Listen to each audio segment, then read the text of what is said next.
말씀까지 보겠습니다.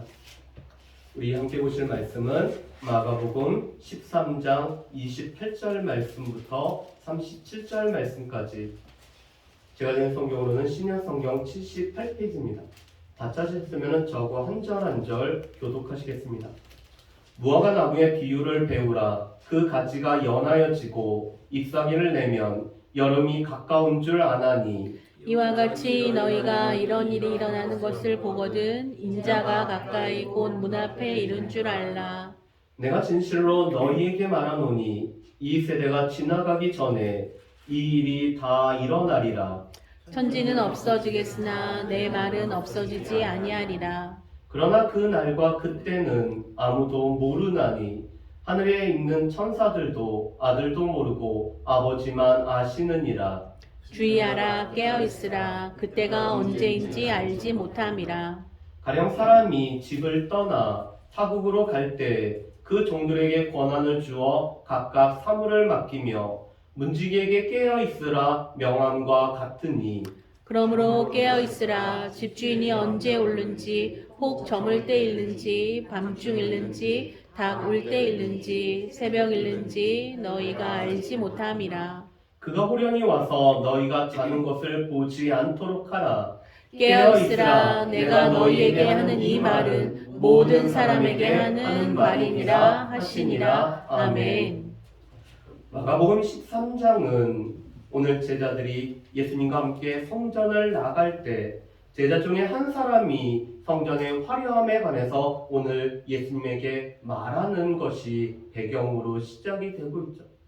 그렇지만 예수님은 이 본질을 잃어버리고 만민이 모여서 함께 기도하는 집이어야 되는 이 성전이 그 본질을 잃어버리고 강도의 구별로 전락됐기 때문에 돌 하나도 돌 위에 남지 않고 다 무너뜨려지리라 말씀을 하셨습니다. 그런데 이 말씀은 제자들에게는 큰 충격으로 다가왔죠.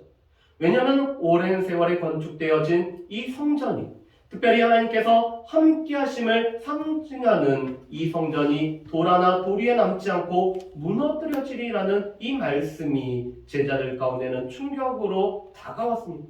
그래서 제자들은 두 가지를 물어보죠.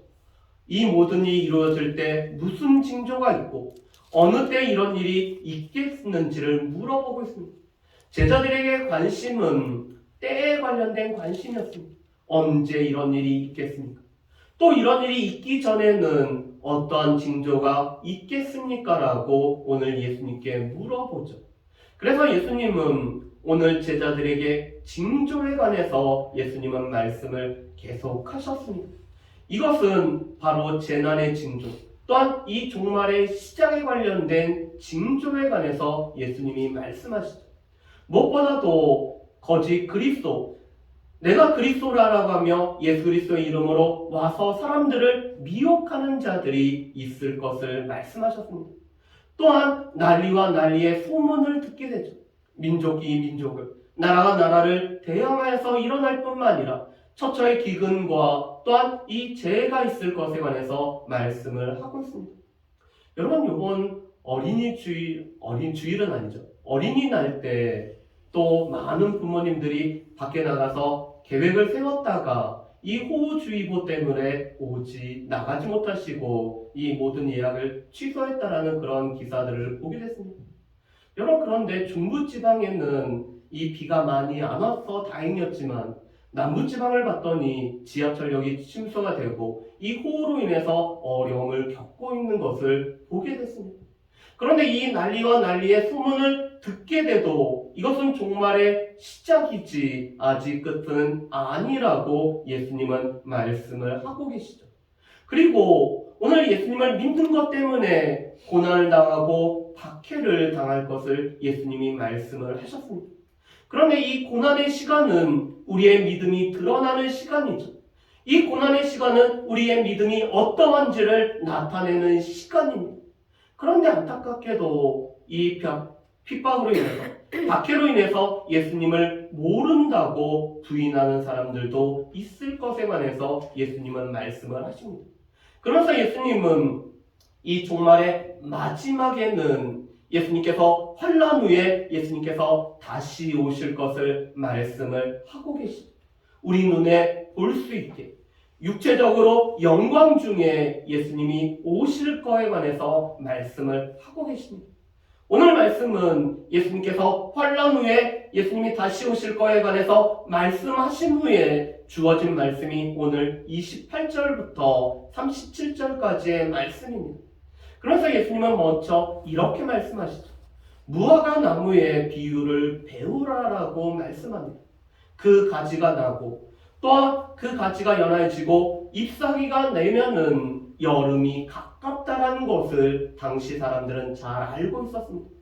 이 무화과 나무는 3월이 되면은 가지가 연해지기 시작합니다. 4월이 되면은 잎사귀가 나기 시작하고 이 잎사귀가 풍성해지죠. 그리고 5월과 6월이 되면은 무화과 나무 열매가 맺히기 때문에 이 무화과를 수확해서 따먹을 수가 있습니다.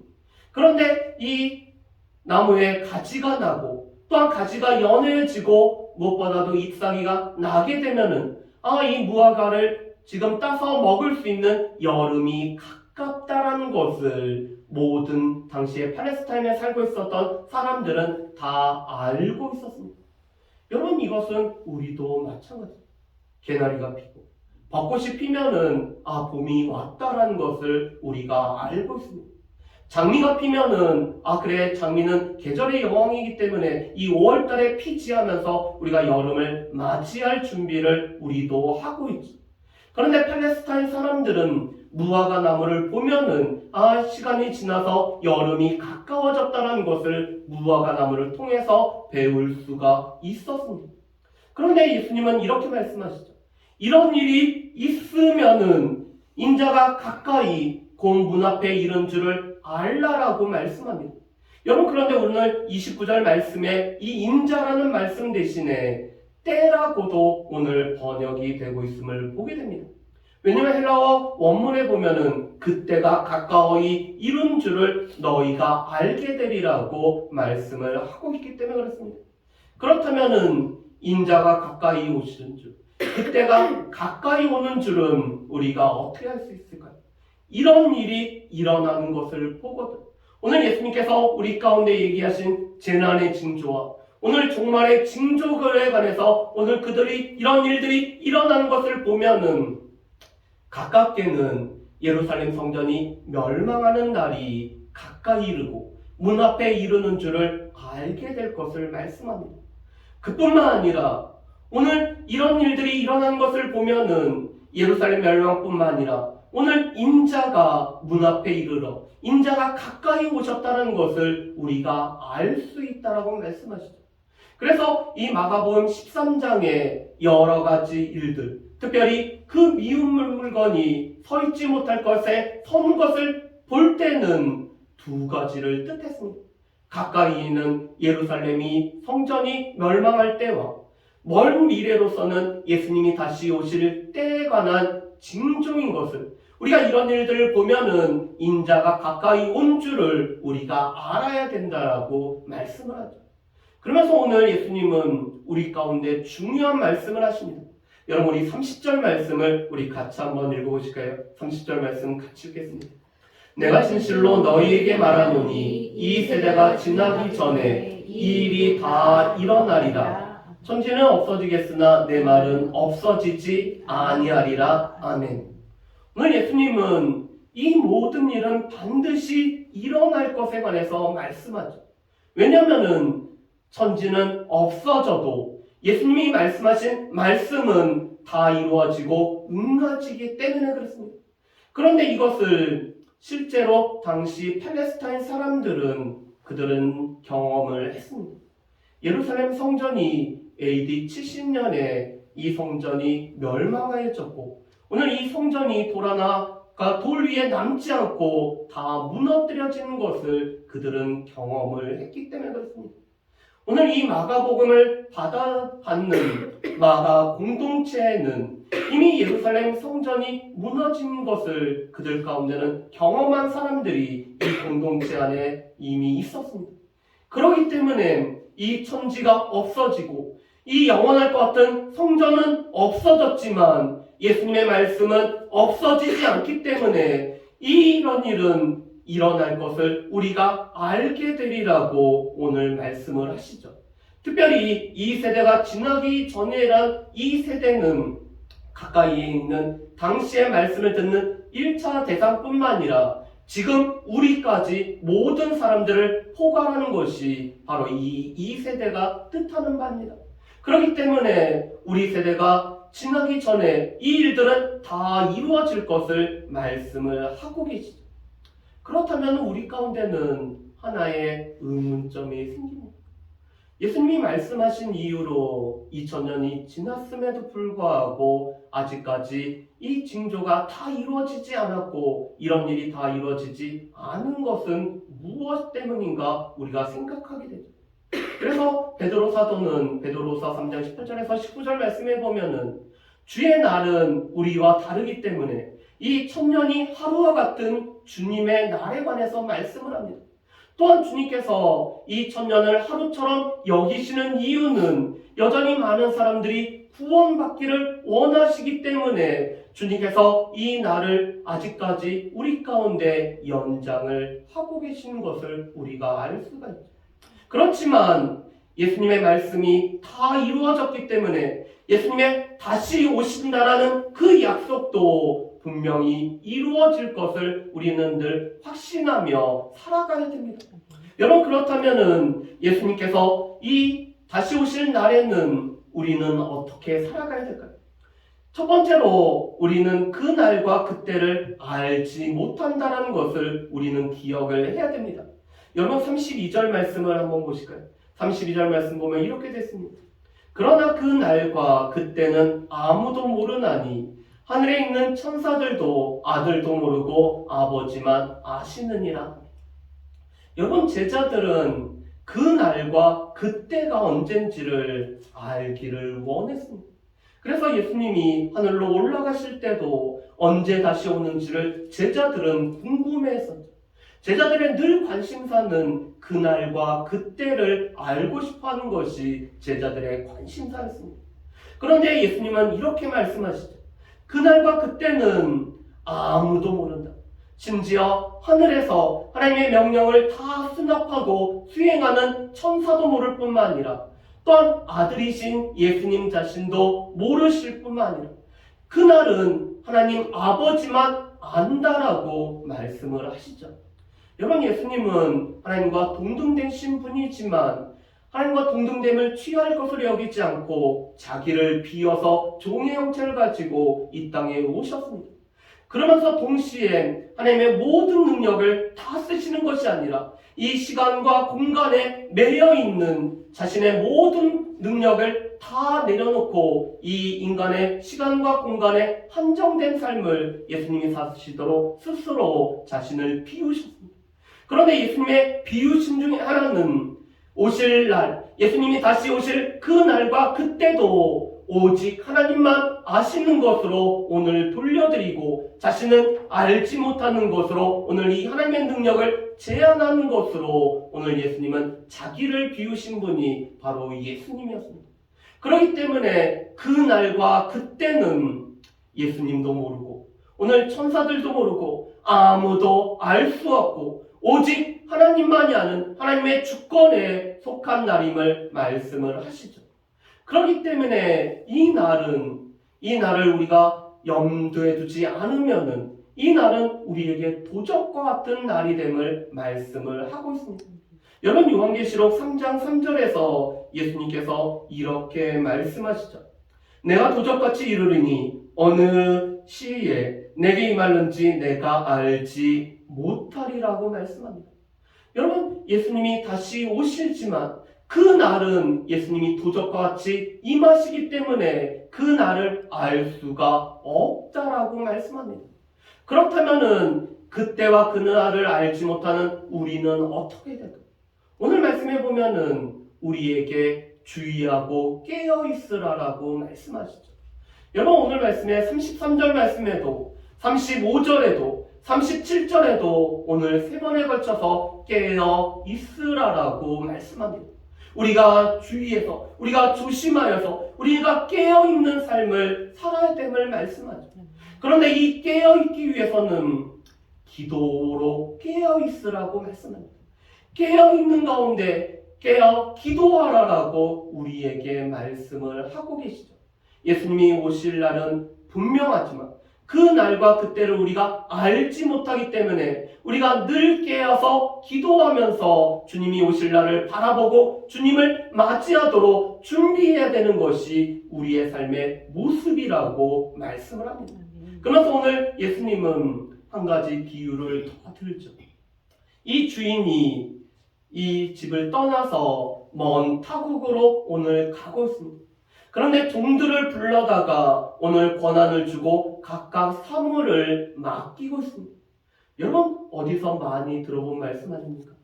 우리 마태복음 25장에 제자 오늘 이 종들을 불러서 한 사람에게는 5달란트, 한 사람에게는 2달란트, 한 사람에게는 1달란트를 준 이 달란트 비유가 우리 가운데 생각이 나죠. 또한 누가복음 21장 말씀에 보면은 10종을 불러다가 한 문화씩 맡긴 이 주인의 모습입니다. 그런데 예수님은 이 주인에 비교될 정도로 오늘 이 집을 떠나서 타국으로 오늘 떠나고 계십니다. 그런데 이 주인 되신 예수님이 종들을 부르러다가 그들에게 권한을 주고 각각 사물을 맡기고 있죠. 우리에게 달란트를 주셔서 우리에게 주신 이 사명을 감당하도록 오늘 맡기고 계십니다. 그런데 오늘 주인은 특별한 한 이 종을 이렇게 부릅니다. 이 종은 문지기입니다. 이 문지기에게는 깨어있으라라고 말씀하죠. 오늘 다른 종들은 자기에게 주어진 권한과 자기에게 맡겨진 사물을 감당하면 됩니다. 그런데 문지기가 감당해야 될 사명은 깨어있어서 그 문을 지키는 것이 오늘 이 문지기가 감당하는 일입니다. 여러분 저는 군대를 갔는데 이 전투경찰로 착출이 돼서 제가 광양경찰서에서 근무를 해야 됐습니다. 그런데 낮에는 이 경비과와 상황실을 근무하느라고 제가 거기서 직장생활이라는 것을 경험을 했습니다. 왜냐면 아침에 이 신문 5개를 보시는 계장님이 계셨고 옆에서 저도 신문 보면서 하루를 시작했을 뿐만 아니라 이 경비과에 관련된 모든 이 사무에 관련된 일을 감당했습니다. 자, 그런데 이렇게 낮에 근무하면은 저녁에 와서 제가 보초를 섰을까요? 안 섰을까요? 후임이었기 때문에 들어간 지 얼마 안 됐기 때문에 2시간씩 이 경찰서 앞에서 이 근무를 서야 됐습니다. 그런데 그 근무 쓸 때 제일 중요한 거는 그거죠. 다음 고참이 깨어도 안 일어나면은 2시간이 4시간이 되어도 깨어 있어서 이 경찰서 문을 지키는 것이 문지기인 저의 역할이자 사명이었습니다.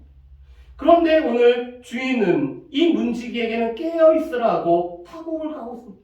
그런데 이 주인이 언제 오는지는 종들도 문지기도 알지 못하고 있습니다. 그래서 이 주인이 혹시 이렇게 올 수도 있습니다. 여러분 우리 말씀에 35절 말씀에 보면 이렇게 되어 있죠. 저물 때일는지 밤중일는지 다굴 때일는지 새벽일는지.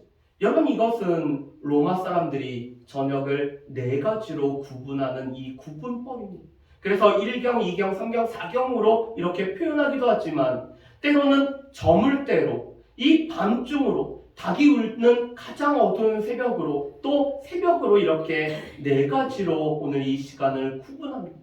그런데 이 주인이 언제 오실는지 이 주인이 한밤중에 아니 닭이 우는 가장 어둠이 그 심한 때에 올는지 아무도 알 수 없습니다. 그런데 문지기가 깨어있지 않고 자는 모습을 오늘 주인에게 보여서는 안 된다라고 말씀하죠. 그래서 우리가 주님이 오신다는 것은 우리가 알고 있지만 우리가 주님이 언제 오실지 알지 못하는 우리로서는 깨어있는 것이 우리 가운데 필요합니다. 아멘. 그런데 이 말씀은 오늘 예수님이 이렇게 말씀하시죠. 모든 사람에게 하는 말이에요. 여러분 이 말은 지금 이 각각 맡은 사물을 감당하는 종들뿐만 아니라 문지기에게도 모든 사람에게 말씀하신 이 말씀에서 예외가 되는 사람은 한 사람도 없는 이 자리에 있는 우리 모두에게 하신 말씀임을 우리는 분명히 기억을 해야 됩니다. 말씀을 정리를 해보겠습니다. 주님의 말씀은 없어지지 않습니다. 비록 하늘 이 땅에서 이 땅의 천지와 모든 것은 없어질지라도 주님의 말씀은 없어지지 않을 뿐만 아니라 반드시 이루어지는 것이 주님의 약속이죠. 두 번째로 주님이 오시는 것은 확실하지만 주님이 오시는 날과 때는 우리가 알 수가 없습니다. 그래서 주님의 날을 알고 있다, 주님의 때를 알고 있다라고 하는 사람들은 그들은 거짓 선지자일 뿐만 아니라 적그리스도이고 그들은 거짓 그리스도임을 우리는 분명히 알아야 됩니다. 세 번째로 우리는 주의하고 항상 깨어 있어야 되는 것이 우리의 모습입니다. 특별히 기도하며 깨어 있어야 됨을 말씀하시죠. 그런데 누가복음 21장 34절 말씀에 보면은 우리가 깨어 있지 못하는 몇 가지 예를 들고 계십니다. 우리가 방탕한 것, 술 취한 것, 생활의 염려로 우리의 마음이 무너져 버리면, 우리의 마음이 둔해져 버리면은 우리는 깨어있지 못한다라고 말씀합니다. 이 땅의 삶이 너무나 즐거워서 이 땅의 쾌락을 너무나 누린 나머지 우리 가운데 깨어있을 수 없음을 말씀하죠. 또 우리가 생활의 염려 가운데 우리의 마음이 둔해지면은 우리가 깨어있지 못함을 말씀을 합니다. 오늘 예수님께서는 우리에게 주님이 반드시 오시고 또한 이 주님이 오실 때 우리가 해야 될 것은 두려워하는 마음이 아니라 우리가 기대감을 가지고 우리가 깨어 있어야 되는데, 그러기 위해서는 이 세상과 우리가 짝을 해서는 안 될 뿐만 아니라 이 생활의 염려 가운데 우리의 마음이 둔해져서는 안 된다라고 말씀을 하고 있습니다. 마지막으로 우리가 주님 앞에서 깨어있는 삶은 우리에게 주신 이 달란트로 우리에게 맡겨주신 각각의 사물을 감당하면서 우리가 오늘도 그리스도인으로 성실하게 살아가는 것이 우리가 바로 주님의 날에 깨어있는 우리의 삶의 모습이라고 말씀을 하고 있습니다. 여러분, 주님의 날은 점점 가까워지고 있습니다. 주님의 날은 언제 이른지 모르지만 하루하루가 지날수록 주님이 오신 날은 점점 가까워지고 있습니다. 그런데 이러한 날에 주님이 보시든지 보시지 않든지, 누가 있든지 누가 있지 않든지 그리스도인으로 우리가 그리스도인으로서 살아가는 것이 바로 깨어있는 삶의 모습이죠.